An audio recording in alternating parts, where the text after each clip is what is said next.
Welcome to today's workplace series. Pandas, polar bears, marine turtles and jaguars. They all have something in common. They're all naturally solitary creatures. But humans? Us? We're wired for connection. We've evolved in small interdependent groups where cooperation wasn't optional. It was essential to survive. At the heart of that cooperation is the idea of reciprocity. You know, that give and take that builds trust, keeps relationships strong. You know, you help me today, I'll help you tomorrow. That's what the norm of reciprocity is. And it's as relevant today as it was on the savannas of thousands of years ago.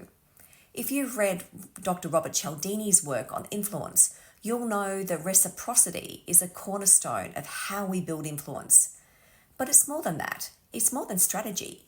It's deeply human. Helping others doesn't just benefit the recipient, it boosts the helper too. When you help someone, your brain releases those lovely little feel-good chemicals, dopamine, serotonin, oxytocin. It creates what psychologists call the helper's high. And research by Adam Grant and Jane Dutton shows that reflecting on times when we've helped others, actually makes us more generous. Why? Because it reinforces our identity as someone who is capable, caring, someone who contribute. But here's where it gets kind of tricky. Helping is energizing until it's not. Studies by researchers like Alison Gabriel show that helping can also drain your energy, reduce your self-control, and ultimately lead to burnout, especially when that help goes unappreciated or when it feels one-sided. So here's something to think about. It turns out that the type of helping matters too.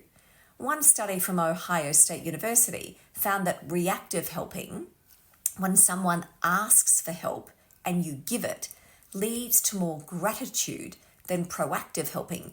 You know, when you jump in uninvited.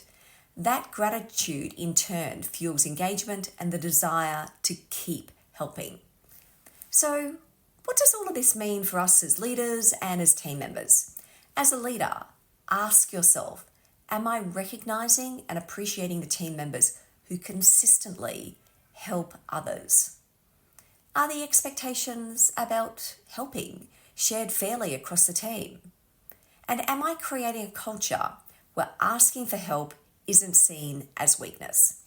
If you're a team member, think about, am I helping in a way that is genuine because I want to support?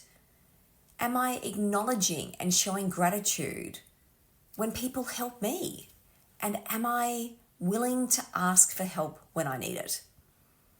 Because ultimately, helpfulness, it's a gift and it's also a resource, one that needs to be managed wisely, shared equitably, and well appreciated.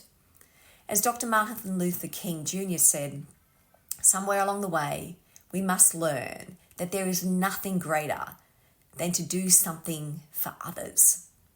So let's just make sure that we're doing it in a way that sustains us, doesn't drain us, or the people around us.